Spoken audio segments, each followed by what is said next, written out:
Assalamualaikum warahmatullahi wabarakatuh.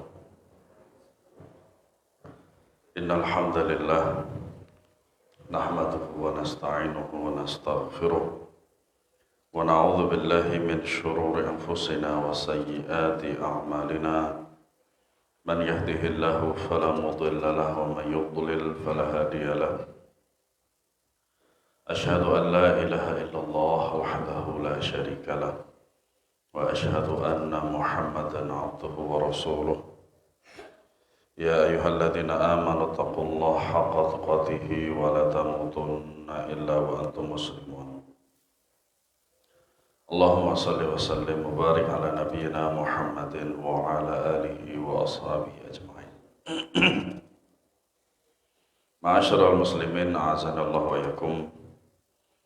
Melanjutkan pembahasan tafsir juz' amma Surat At-Takwir halaman 123. Surat At-Takwir merupakan surah yang ke-81 yang terdiri dari 29 ayat. At-Takwir artinya dilipat. Surat At-Takwir termasuk surah Makkiyah atau surah yang diturunkan oleh Allah Subhanahu wa taala tatkala beliau sallallahu alaihi wasallam berada di kota Makkah. Semoga Allah Subhanahu wa taala mudahkan kita untuk menjadi tamu Allah di Makkah. Amin ya rabbal alamin. Saat itu beliau tengah menghadapi orang-orang musyrikun yang mengingkari adanya hari kiamat dan hari kebangkitan. Makanya dalam sebuah hadis Nabi sallallahu alaihi wasallam bersabda, "Man kana yu'minu billahi wal yaumil akhir." Hafal antum? Ya. Barang siapa yang beriman kepada Allah dan hari akhir dan hari kebangkitan. Ini dalam satu hadis dengan tiga lafaz tapi dengan redaksi setelahnya berbeda, yang menunjukkan bahwasanya yang namanya iman kepada Allah kemudian hari akhir, hari kebangkitan itu tidak bisa dipisahkan. Makanya rukun iman itu semuanya saling bersinergi, bersambung, tidak bisa dipisah. Adapun kandungan surah At-Takwir secara umum adalah salah satu surah yang menggambarkan kedahsyatan hari kiamat. Hampir di juz 30 itu hampir semuanya demikian. Ya. Dalam sebuah hadis yang diriwayatkan oleh Al-Imam At-Tirmidzi rahimahullah, Abu Isa At-Tirmidzi salah seorang ahli hadis. Ya. Dan juga termasuk di antara muridnya Al-Imam Al-Bukhari rahimahullah ta'ala. Nabi SAW bersabda, "Man sarrahu an yanzura ila yaumil qiyamati ka'annahu ra'yu 'ainin falyaqra idza asy-syamsu kuwirat wa idza as-sama'u fatarat wa idza as-sama'u syaqqat." Barang siapa yang ingin merasakan hari kiamat seperti menyaksikannya dengan mata kepala sendiri, hendaklah ia membaca idza syamsu kuwirat, idza as-sama'u fatarat, dan idza as-sama'u syaqqat. Artinya di dalam hadis ini pada zaman Nabi SAW dan pada zaman sahabat radhiyallahu anhu, nama surat itu belum ada. Nama surat itu belum ada. Banyak sekali hadis-hadis yang menjelaskan tentang suatu surat tapi Nabi tidak memberikan nama surat tersebut. Di antaranya ini. Nah, saya teringat dengan salah satu karya tulis dari syekh saya, yaitu Syekh Abdullah Al-Qara'awi hafizahullah ta'ala. Nama kitabnya cukup panjang, Taisirul Bari, tapi ada 2 baris lagi namanya itu. Taisirul Bari besar, terus kemudian nama selanjutnya. Jadi nama kitab itu panjang banget. Nama 2 jilid. Ya, 2 jilid. Nah, itu kitab itu berisikan tentang hadis-hadis atau riwayat-riwayat tentang penamaan surat. Tentang penamaan surat. Kenapa di sini ya surat ini disebut dengan At-Takwir? Padahal Nabi SAW tidak memberikan namanya. Nah, ini disebut dengan maslahat mursalah. Nah, maslahat mursalah itu persamaannya dengan bid'ah itu tidak ada di zaman Nabi. Perbedaannya adalah bid'ah itu tercela, maslahat mursalah itu ada kemaslahatan. Sekiranya kalau tanpa maslahat mursalah, maka harokat, titik dan seterusnya nggak ada pada zaman sekarang. Dan kita pun nggak akan bisa membaca. Itu maslahat mursalah. Makanya di antara salah satu hikmah kenapa Al-Quran itu diturunkan tanpa harokat itu dengan cara talaqi. Talaqi itu artinya apa? Jibril alaihi salam membacakan kepada Nabi Muhammad sallallahu alaihi wasallam, kemudian Nabi Muhammad membacakan kepada para sahabat, langsung dihafal. Sehingga zaman Nabi SAW dengan para sahabat yang waktu itu mereka adalah orang-orang Arab asli, sehingga tidak membutuhkan yang namanya ilmu bahasa Arab. Barulah pada zamannya siapa? Ali bin Abi Thalib memerintahkan kepada Abul Aswad Ad-Du'ali untuk menulis tentang kaidah-kaidah bahasa Arab. Yang waktu itu terinspirasi dari seorang anak perempuan. Dia itu melafadzkan sesuatu tapi salah. Akhirnya ditulislah bahasa Arab. Seperti itu. Ketika surah ini terdapat di dalam Al-Quran, tepatnya pada juz amma, ya nanti akan kita bahas juga. Ya, Al-Infitar, kenapa disebut dengan Al-Infitar gitu kan, kemudian Al-Insyiqaq dan seterusnya. Ada juga yang suatu surat itu antara lafadznya dengan nama suratnya gak nyambung. Al-Ikhlas di antaranya. Gak ada kan kata ikhlas di situ. Kalau At-Takwir ada. Al-Infitar ada, infatarat. Al-Insyiqaq, insyaqqaq. Tapi kalau surat Al-Ikhlas kan nggak ada lafaz ikhlas. Kata ikhlas pun nggak ada. Gitu. Surat An-Nas ada, qul a'udzu birabbin nas. Al-Falaq ada. Ya. At-Taubah diantaranya juga. Atau disebut dengan surat Al-Bara'ah. Ya. Selain itu ada kemiripan pada isinya, yakni sama-sama menjelaskan dahsyatnya hari kiamat dan perubahan kondisi alam semesta sebagai pertanda munculnya hari kiamat. Makanya kiamat 2012 itu sebagai bentuk kekufurannya orang-orang kafir dan mengingkarinya mereka terhadap yaumul kiamat. Ya. Nyatanya udah berapa tahun? 18 tahun lebih nggak terjadi apa. Makanya mereka itu hanya omong kosong. Hari yang abadi yang tidak ada akhirnya. Pada awal surat At-Takwir, Allah Subhanahu wa taala bersumpah dengan 12 sumpah secara berurutan. Tentang sumpah, Nabi sallallahu alaihi wasallam bersabda, "Man halafa bi ghairillahi faqad kafar aw asyrak." Barang siapa yang bersumpah dengan selain Allah, maka dia telah kufur atau telah berbuat kesyirikan. Contoh, demi Allah dan demi Rasulullah, ini haram. Karena Rasulullah mengatakan demikian. Kan selain Allah siapa? Ya Rasulullah diantaranya. Maka ini haram. Saya sering sekali mendengar itu. Untuk meyakinkan seseorang bahwasanya dia melakukan sesuatu atau tidak melakukan sesuatu, bersumpah kepada Allah dengan nama Allah, kemudian bersumpah dengan nama Nabi. Ini haram, cukup dengan Allah saja. sudah mewakili seluruhnya. Nah, makanya makhluk yang hanya boleh untuk bersumpah itu hanya Allah saja. Kalau kita mau bersumpah dengan menggunakan nama makhluk, ya, maka harus disebut kata Rob. Kemudian ba-nya itu harus kasroh. Makanya di awal ini kan ada waw, idza syamsu kuwirat, atau wassama, atau yang disebut dengan wawul qasam. Wawul qasam, huruf qasam itu, huruf bersumpah itu ada 3. Wallahi, billahi, tallahi.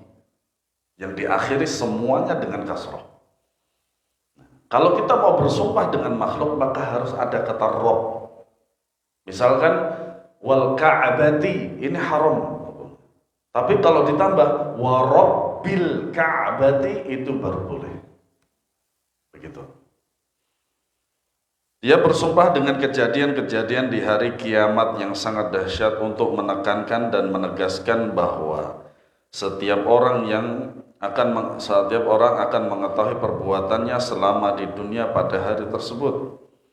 Hal ini sebagaimana bunyi-bunyi ayat selanjutnya. Ini saya teringat dengan dosen saya waktu saya menempuh S1. Kata bunyi. Jadi dalam skripsi saya itu, ketika saya menukil sebuah ayat, ya, dalam sebuah ayat yang berbunyi, dosen saya ngambil calon skripsi saya, tempelin di telinga. Mana bunyinya? Nggak ada bunyinya. Harus diganti, kata bunyi itu harus diganti. Gitu. Memakai ayat sudah cukup, sebagaimana ayat selanjutnya itu sudah cukup, nggak perlu kata bunyi gitu. Tapi wallahu alam, saya belum mencari inspirasi apa sehingga menggunakan kata bunyi di sini. Kita semua ketawa, satu kelas itu ketawa, diambil, diletakkan di telinga beliau, mana bunyinya ini? Gitu. Nah, sesudah Allah Subhanahu wa taala bersumpah di ayat-ayat sebelumnya. Ayat yang pertama, idza syamsu kuwirat. Apabila matahari digulung. Matahari adalah makhluk yang sangat besar, bahkan sangat besar sekali. Ya. Para ilmuwan menyatakan bahwa diameter matahari adalah 109 kali lebih besar daripada diameter bumi. Ada di antara antum yang membenarkan ini? Sekiranya antum pelajarannya bidangnya ini gitu maksudnya. Ya. Menurut para ilmuwan, jarak dari bumi ke matahari sekitar 150 juta kilometer. Itu pun subhanallah panas. Hari ini pun juga sama, setengah 10 aja sudah merasakan panas. Alhamdulillah hujan sekarang. Nah, makanya kadang anak-anak muda itu kalau sedang kasmaran dengan yang lainnya, maukah kamu menjadi matahariku? Mau. Kalau begitu menjauhlah 150 juta kilometer. Kapok kapan? Nah, inilah jarak yang sangat jauh. Kebenarannya pun wallahu a'lam. Para ilmuwan juga menyatakan terjadi ledakan-ledakan yang besar di permukaan matahari. Lalu dari sanalah timbul sinar yang sangat kuat. Meskipun jarak bumi dan matahari sangat jauh, tetapi panas matahari sampai ke bumi. Makanya dibuat sebuah diagram seperti itu gambarnya. Adapun bumi dan bulan itu 384.000 kilometer. Masya Allah. Matahari adalah makhluk besar yang setiap hari dilihat oleh orang-orang musyrikun. Makanya sebagian mereka menyembah matahari. Makanya tahun 2012 kalau nggak salah, ketika saya haji, ketika kita masuk di Arafah, itu di samping kiri bis yang saya tumpangi itu ada bis yang dari Irak. Dari Irak. Nah itu ternyata kan kalau di kita kan ada travel, tour and travel. Di situ hamlah namanya hamlah. Nah, hamlah tersebut itu punya orang Irak namanya Abdus Syams. Hambanya matahari. Ternyata dia orang Syiah. Makanya setelah Saddam Hussein rahimahullah ta'ala itu wafat, yang menguasai orang-orang Syiah. Allah Subhanahu wa ta'ala menjelaskan bahwa matahari tidak akan selalu terbit di timur dan terbenam di barat. Itu suatu saat nanti kalau hari kiamat tiba. Suatu saat gerakan matahari tersebut pasti akan berubah. Ayat ini juga didukung sabda Nabi sallallahu alaihi wasallam, "Asy-syamsu wal qamaru mukawwarani yaumal qiyamah." Matahari dan bulan dilipat pada hari kiamat. Makanya pada hari kiamat itu merupakan suatu peristiwa yang tidak bisa dinalar, tapi itu semua kekuasaan Allah. Semuanya hancur sehancur-hancurnya. Dalam bahasa Arab, kata at-takwir berputar pada 3 makna sebagaimana penafsiran para salaf. Yang pertama, at-takwir artinya jam'u ba'dhi syai' ila ba'dhin, dikumpulkan satu dengan yang lain. Katakwir al-imamati wa huwa laffuha 'ala ar-ra'si. Mana ini seperti takwir serban, yaitu melipat dan menggulungkan di kepala. Kalau yang dimaksud dengan ini lebih tepatnya pada serbannya orang-orang Yaman. Ya, kalau antum melihat Ustaz Syafiq biasanya pakai serban itu dililitkan begini. Gitu. Tapi kalau orang Saudi tidak. Orang Saudi tidak. Kedua, at-takwir artinya adalah idza dhahaba dhawuha. Hilang cahayanya. Makanya kalau ada kata idza, sebuah kalimat apapun apabila didahului dengan kata idza, maka setelahnya harus fi'il madhi. Makanya dhahaba bukan yadhhabu. Kata ini diantara makna at-takwir yang disebutkan oleh para salaf dalam tafsir mereka. Ketiga, at-takwir artinya idza rumiya biha, atau dilemparkan. Oleh sebab itulah kalimat tatkala matahari ditakwir dapat diartikan tatkala matahari dilipat dan dilemparkan sehingga matahari hilang cahayanya. Nah, inilah diantara perbendaharaan akan kekayaan bahasa Arab. Bahasa Arab.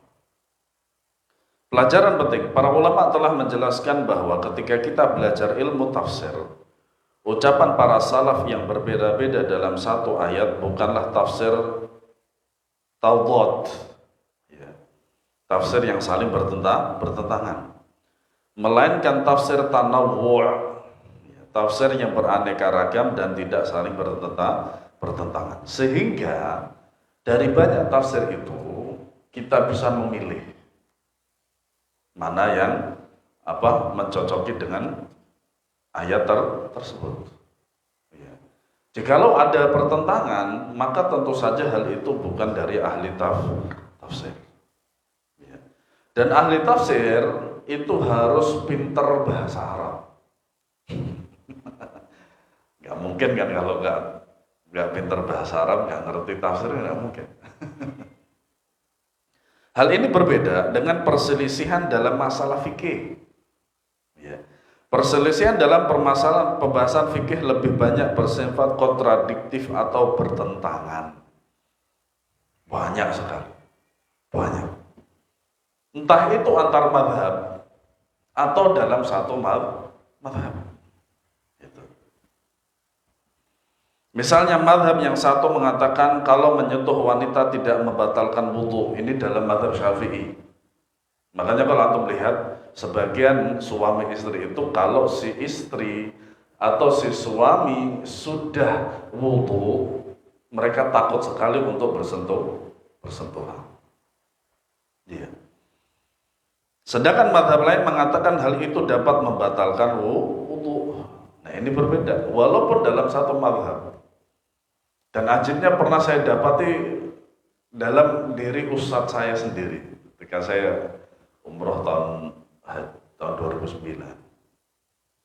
Jadi ustaz saya ini pengajar mazhab Syafi'i, bahkan kitab-kitab beliau mazhab Syafi'i, berarti pesantren mazhab Syafi'i. Tapi ketika di Mekah, mazhabnya Maliki. Nah ini hanya mencari enaknya saja dalam mazhab, tidak boleh. Kalau mazhab di suatu negara, maka kalau di negara lain juga harus bermazhab Syafi'i. Konsekuensi begitu. Ya, konsekuensinya demikian. Dalam masalah tafsir, kebanyakan perselisihan yang terjadi bukanlah perselisihan yang saling kontradiktif, melainkan perselisihan yang saling mendukung. Makanya ketiga tafsir ini tidak ada pertentangan sama sekali.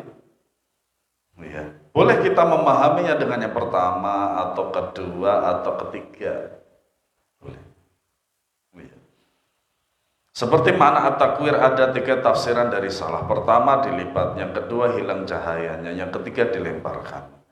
Apabila diteliti, masing-masing tafsiran tersebut mempunyai sandaran dalil dari sisi ahan maupun hadis-hadis yang mendukungnya. Allah alam, ini ahan itu apa ya? Ya. Sebagai bentuk kompromi terhadap kedua model penafsiran itu, at-takwir secara bahasa bermakna melipat seperti sorban. Nah ini makna secara bahasa. Meskipun makna bahasanya ya, dapat dipahami, hakikat bagaimana matahari dilipat dan Allah Subhanahu wa Ta'ala yang mengumpulkan bagian yang satu dengan bagian yang lain hanya diketahui oleh dia.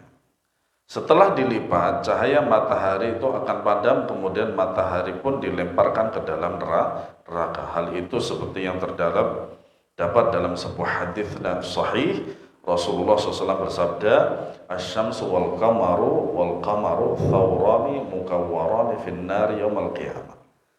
Matahari dan bulan seolah-olah seperti dua ekor banteng yang dilemparkan ke neraka di hari kiamat. Hadis riwayat Tahawi dan dihasankan oleh Syekh Al-Albani dalam Dhaifah. Dihasankan oleh beliau.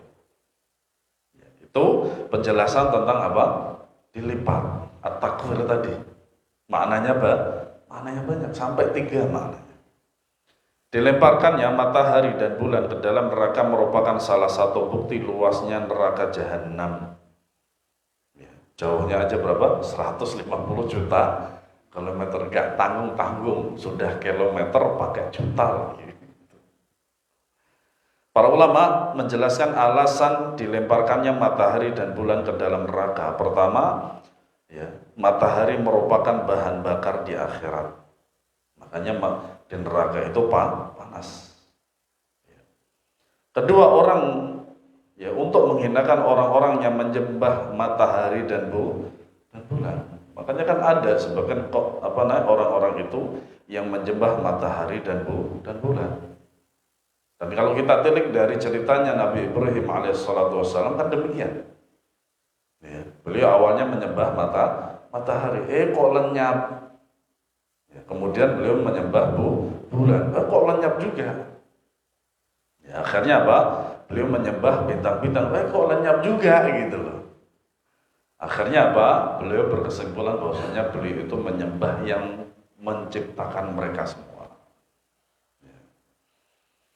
Orang-orang yang selama di dunia menyembah matahari dan bulan akan menyaksikan sesembahan mereka juga dimasukkan ke dalam neraka.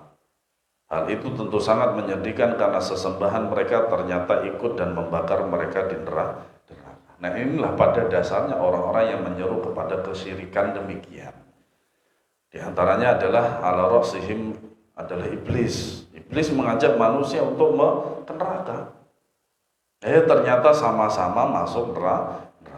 Allah Ta'ala berfirman, "Innakum wa ma ta'buduna min dunillahi hasabu jahannama antum laha waridun. Law kana haula'i alihatan ma waraduha wa kullun fiha khalidun." Sesungguhnya kamu ahanna. Apa di sini ya? Apa? Ahanna ini loh. Sulit dimengerti. Sesembahan ya.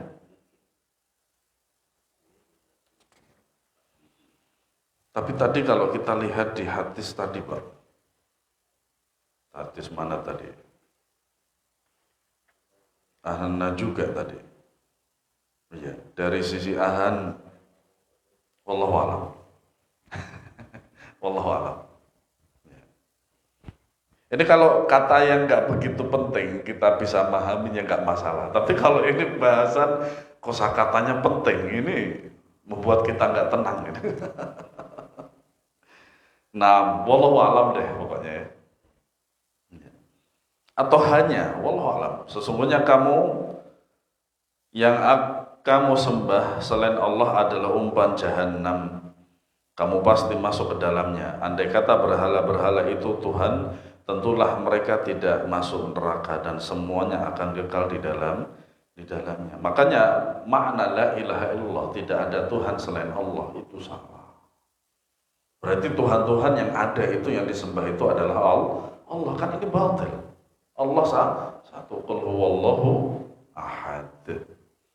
Asy-Shinqiti rahimahullah berkata, ayat ini menunjukkan bahwa seluruh sesembahan selain Allah bersama para penyembahnya di neraka. Ya. Dalam kitab Daf'ul Iham al-Ittirab wa Ayatul Kitab, an Ayatul Kitab. Ayat yang pertama ini memberi peringatan kepada kaum musyrikin yang setiap hari menyaksikan matahari terbit dari sebelah timur, terbenam sebelah barat dan senantiasa bercahaya. Di akhirat nanti semua itu akan hilang, cahaya matahari akan hilang, lalu matahari tersebut akan dilipat olehnya, kemudian matahari dilemparkan ke dalam neraka. Wal'iyadzubillah. Ayat yang kedua, wa idzan nujumun kadarat. Dan apabila bintang-bintang berjatuhan. Penjelasannya apabila diteliti perkataan salaf. Nah ini pada ayat ini Al-Ustadz Hafizahullah Ta'ala sering membawakan pendapat salaf. Siapakah salaf itu? Salaf itu adalah para sahabat. Wa idza utliqa salafu fahumus sahabatu wa tabi'un. Apabila dimutlakkan kata salaf, maksudnya siapa? Yaitu sahabat dan tabi'in. Terhadap tafsir ingkadarat terbagi menjadi dua pendapat. Pendapat pertama, ingkadarat artinya tanatharat, berserakan, atau tasaqatat, berjatuhan. Sementara itu sebagian tafsiran yang lainnya bermakna taghayyarat, yang artinya berubah atau hilang cahayanya. Kedua tafsiran ini tidak bertentangan karena bintang-bintang yang berjatuhan ke bumi akan berubah warna dan menghilang cahayanya. Itu akan terjadi pada hari kiamat. Al-Kalbi dan Atha di sini adalah Atha ibn Abi Rabah.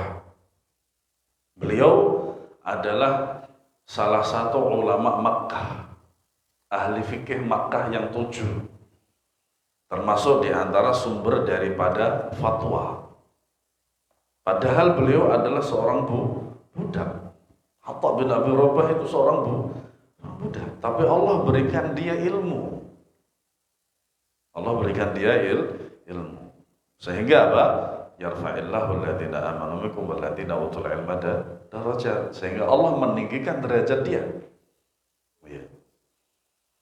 Pada hari itu langit menurunkan hujan bintang, maka semua bintang pun jatuh ke permukaan bumi sehingga tidak tersisa di langit. Makanya ketika waktu kita kecil, atau mungkin sampai sekarang masih ada, mungkin kita pernah mendengar sebuah nyanyian anak kecil, bintang kecil di langit yang biru, sejak kapan? Padahal biru itu justru tidak kelihatan bintang. Bintangnya kelihatan pada waktu malam hari. Yang namanya bintang itu keluarnya pada waktu malam hari. Nah itulah lagu yang menyesatkan. Balonku ada 5 juga sama. Sejak kapan? Dari awal disebutkan 5 balon itu tidak ada warna hijau. Tahu-tahu di situ apa? Meletus balon hijau. Sejak kapan? Ini penyesatan. Kita baru sadar. Kita baru sadar. Padahal ini udah puluhan tahun lamanya. Subhanallah. Ya. Kejadian ini juga merupakan perkara yang mengerikan pada hari kiamat. Bintang-bintang di alam semesta ini sangat banyak, bahkan jumlahnya mungkin berjuta-juta bahkan lebih. Sebuah meteor yang jatuh itu hal yang menakutkan. Padahal meteor ukurannya kecil dibandingkan dengan bintang. Lalu bintang-bintang yang ada di langit pun semuanya dapat berjatuhan. Itu adalah hal mengerikan yang akan terjadi pada hari kiamat. Nasallallahu salamata wal afiyah. Kemudian yang ketiga, wa idzal jibalu suyyirat, dan apabila gunung-gunung dihancurkan. Teringat kita sebuah musibah di Indonesia pada tahun 1988, meletusnya apa? Gunung Krakatau. Subhanallah. Ada dua pendapat dalam ayat ini. Yang pertama, quli'at minal ardi wa suyyirat fil hawa, atau dicabut dari pasaknya lalu gunung itu terbang di udara. Makanya gunung yang ada itu sebenarnya adalah untuk menjadikan bumi itu seimbang. Di sisi lain ada laut yang ke dalam, di sisi lain adanya gunung yang menjulang. Sehingga bumi itu menjadi seimbang. Yang kedua, tahawuluha an manzilatil hijarah fatakunu kathiban mahila. Yaitu dari batu yang kokoh diubah menjadi debu yang berhamburan. Dua-duanya ini gak ada yang bertentangan. Sahih semua. Gunung-gunung yang kita saksikan sangat kokoh dan tegak. Bahkan Allah Subhanahu wa taala mengatakan dalam Al-Quran, wa ilal jibali kaifa nusibat, dan gunung-gunung bagaimana ditegakkan oleh Allah. Surat Al-Ghasyiah ayat 19. Perumpamaan yang banyak digunakan adalah orang itu tegar seperti gunung atau kokoh seperti gunung. Nah, ini istilah-istilah yang sering kita dapati dalam pelajaran bahasa Indonesia. Maknanya apa? Pada hari kiamat kelak gunung ternyata akan terbang dan berjalan di udara. Allah Subhanahu wa taala berfirman, "Wa taral jibala tahsabuha jamidatan wa hiya tamurru marras sahab, sun'allahi alladzi atqana kulla syai'in innahu khabirum bima ta'malun." Dan kamu lihat gunung-gunung itu, kamu sangka ia tetap di tempatnya, padahal ia berjalan sebagaimana jalannya awan. Makanya apa? Di dalam ayat yang lain Allah Subhanahu wa taala mengatakan bahwasanya bumi itu berputar. Begitulah perbuatan Allah yang membuat dengan kokoh tiap-tiap sesuatu. Sesungguhnya Allah Maha mengetahui apa yang kamu kerjakan. Surat An-Naml ayat 88. Kondisi gunung-gunung dalam hari kiamat melalui beberapa tahapan. Yang pertama, Allah Subhanahu wa taala akan mencabut gunung-gunung itu dari pasaknya. Padahal kokoh yang kita lihat itu adalah kokoh. Tapi bagi Allah sangat mudah. Yang kedua, Allah menerbangkan gunung-gunung tersebut. Allah Ta'ala berfirman, وَسُيِّرَتِ الْجِبَالُ فَكَانَتْ سَرَابًا. Dan gunung-gunung itu pun dijalankan sehingga menjadi fata morgana.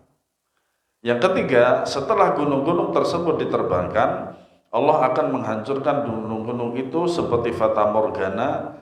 Tadinya dapat dilihat, tetapi setelah itu menghilang. Allah Ta'ala berfirman, wa yas'alunaka 'anil jibali faqul yansifuha rabbi nasfa.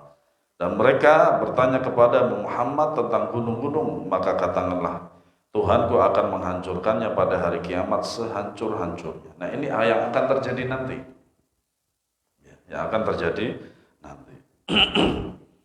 Bumi akan rata dan datar seperti menjadi lembah. Gunung-gunung pun dihancurkan seperti debu yang berterbangan. Hal ini sebagaimana firman Allah, wa bussatil jibalu bassa fakanat haba'an mumbatha. Surat Al-Waqi'ah ayat 5 dan 6. Dan gunung-gunung dihancurkan sehancur-hancurnya menjadi debu.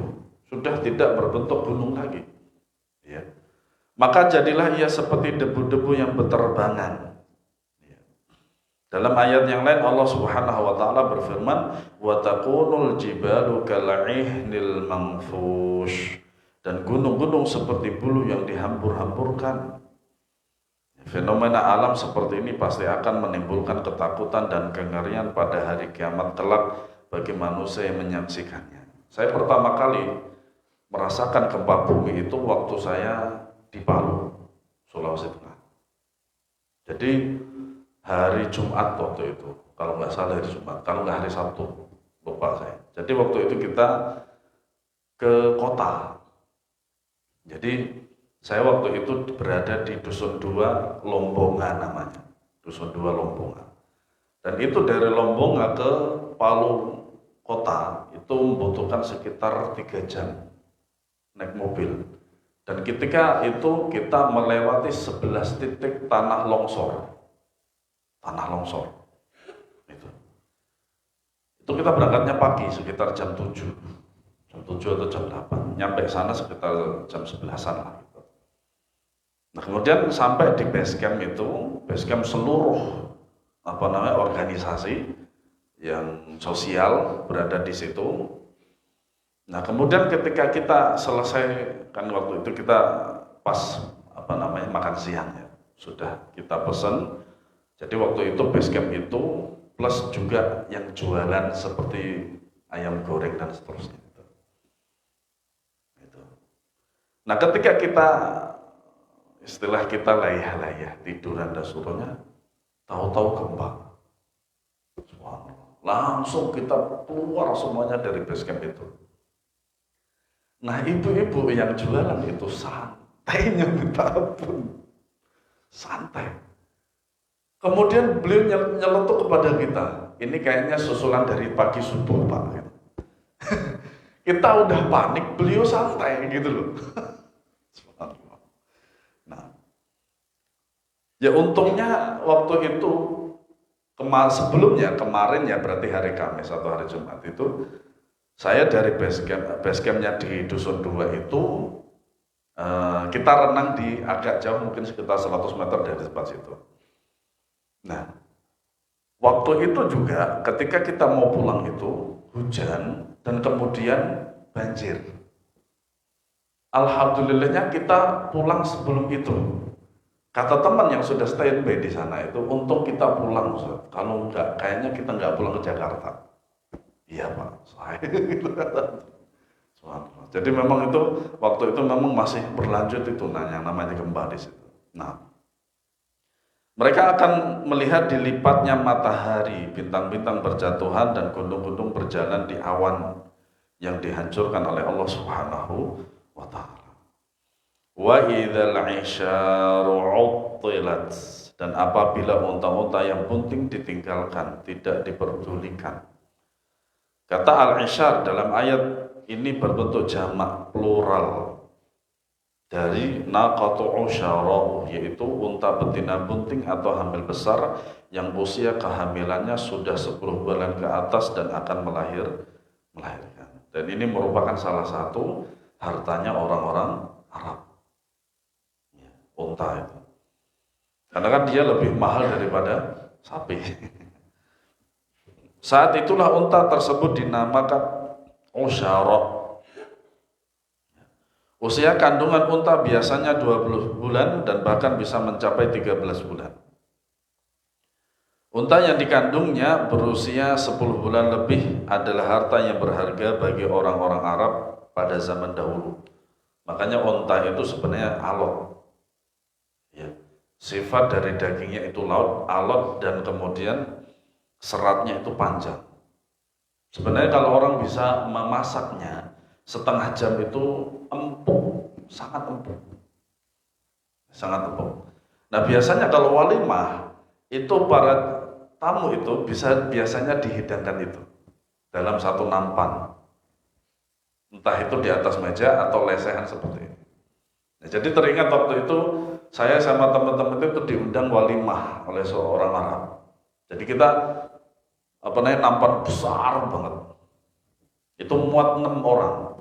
Tapi bagi orang Saudi mungkin 4. Makanya kalau kita di sana itu makan, kalau antum umroh misalkan, beli 1 ekor ayam dengan nasinya itu untuk 4 sampai 5 orang itu untuk Indonesia. Tapi kalau untuk orang sana itu 2 orang. Itu dua orang. Seperti juga orang India, Bangladesh, Pakistan. Itu cukup untuk orang satu. Kadang juga, makanya di sana kan murah, Pak. 1 ayam atau setengah ayam itu sama nasinya itu cuma 40.000. Ya, 40.000 nanti atau 45.000 itu sama Pepsinya. Itu pun kadang kalau saya lihat dari sebagian orang India itu kalau sudah selesai itu kadang masih ngelirik. Itu nggak dihabisin ya kayak gitu seperti itu. Karena nggak, perutnya besar. Nah waktu itu ketika saya sama teman-teman makan di situ, diajari oleh orang Saudi, orangnya agak tua. Dia bilangnya apa? Sotib ngambil air nasi itu begini gitu loh. Ini penuh. Ini penuh. Kemudian saya jawab, enggak, orang Indonesia perutnya kecil. Jadi ngambilnya cuma begini aja gitu. Nah, insya Allah. Oleh karena itulah Allah Subhanahu wa ta'ala menggunakannya sebagai contoh. Ketika seekor unta ingin melahirkan, pemilik unta biasanya sudah mengetahuinya. Maka sang pemilik unta akan mengawasi kapan untanya akan melahirkan. Bahkan ia tidak memedulikan banyak hal demi mengawasi proses kelahiran unta miliknya. Nah ini saya kira ada perubahan kosakata dalam bahasa Indonesia. Saya perhatikan ya. Memedulikan, sebelumnya apa? Memperdulikan, ya kan? Memesona, sebelumnya mempesona. Ini saya kira kok ada perubahan gitu. Tapi kok saya nggak tahu perkembangannya. Karena apa? Seorang guru itu harus dituntut bisa menggunakan bahasa Indonesia yang baik dan yang benar. Nah, pada hari kiamat kelak orang yang mengurus unta pasti akan meninggalkan untanya karena untuk menyelamatkan dirinya sendiri. Inilah gambaran bahwa harta yang paling dicintai pun tidak akan dipedulikan pada hari kiamat. Harta yang sangat dicintai pun akan ditinggalkan pada hari kiamat karena kedahsyatan hari tersebut. Bahkan keluarga mereka sendiri, anak mereka sendiri akan ditinggalkan. Berapa menit lagi? 5 menit. Semoga satu ayat ini cukup. Yang kelima, wa idzal wuhusyu husyirat, dan apabila binatang-binatang liar dikumpulkan. Ada 2 pendapat di kalangan para ulama terkait makna husyurat. Pertama artinya dimatikan oleh Allah Subhanahu wa ta'ala, dan makna kedua adalah dikumpulkan. Ini dua-duanya nggak ada masalah. Dalam bahasa Arab nggak ada masalah husyurat ini. Makanya ada surat Al-Hasyr ayat 20 juz 28. Hal itu sebagaimana firman Allah Subhanahu wa ta'ala, "Wa ma min dabbatin fil ardi wa la ta'irin yatiru bi janahihi illa umamun amsalukum ma farradna fil kitabi min syai' thumma ila rabbihim yuhsyarun." Dan tiadalah binatang-binatang yang ada di bumi dan burung-burung yang terbang dengan kedua sayapnya melainkan umat juga seperti kamu. Tiadalah kami alpakan sesuatu pun dalam Alkitab, kemudian kepada Tuhanlah mereka dikumpulkan. Juga dalam firman Allah Subhanahu wa ta'ala dalam surat Asy-Syura ayat 29, "Wa min ayatihi khalqus samawati wal ardi wa ma batha fihima min dabbah wa huwa 'ala jam'ihim idza yasha'u qadir." Di antara ayat-ayat tanda-tandanya ialah menciptakan langit dan bumi dan makhluk-makhluk yang melata yang Dia sebarkan pada keduanya, dan Dia Maha Kuasa mengumpulkan semuanya apabila dikehendakinya. Pada hakikatnya kedua pendapat ini tidak bertentangan, karena memang tidak bertentangan. Binatang-binatang itu akan dikumpulkan di qisas. Lalu Allah berkata kepada mereka, "Jadilah engkau pasir." Hal ini seperti yang dijelaskan dalam tafsir ayat surat terakhir surat An-Naba. Lalu hewan atau binatang liar itu pun sirna sehingga yang tertinggal hanya jin dan manusia yang kekal pada hari kiamat. Karena memang seluruh syariat itu hanya untuk jin dan manusia. Al-muhusyu adalah binatang-binatang liar. Makanya banteng dalam bahasa Arab itu baqaratul hawashi. Kalau sapi doang itu baqarah, ya kan? Atau al-baqarah, al-baqar atau al-baqarah. Tapi kalau banteng bahasa Arabnya itu baqaratul hawashi. Alhamdulillah nambah satu kosakata bahasa Arab. Secara umum binatang terbagi menjadi dua jenis, yaitu ada binatang al-alifah yang jinak, yaitu binatang yang dekat dan manusia seperti kambing dan sapi. Kedua, binatang al-mutawahhisyah, liar, yaitu binatang yang tidak hidup dengan manusia seperti ya, buaya dan lain sebagainya, seperti lion, ya, singa dan seterusnya. Meskipun demikian, maksud ayat ini adalah seluruh binatang akan dikumpulkan secara keseluruhan. Tidak hanya binatang yang jinak, binatang yang liar dan buas juga akan dikumpulkan. Allah Subhanahu wa Ta'ala mengatakan bahwa binatang atau hewan liar itu akan dikumpulkan pada hari kiamat. Bahkan sebagian ulama mengatakan bahwa seluruh hewan liar termasuk yang sudah punah akan dibangkitkan dan dikumpulkan oleh Allah Subhanahu wa Ta'ala pada hari tersebut. Berbagai jenis binatang seperti singa atau hewan liar lainnya akan dikumpulkan pada hari tersebut. Dan kita sebagai orang yang beriman kepada Allah Subhanahu wa Ta'ala, ya, wajib mengimani yang akan datang ini. Wallahu a'lam bishawab. Semoga bermanfaat dan menjadikan kita, keimanan kita semakin kuat kepada Allah Subhanahu wa Ta'ala. Subhanakallahumma bihamdika asyhadu an la ilaha illa anta astaghfiruka wa atubu ilaik. Assalamualaikum warahmatullahi wabarakatuh.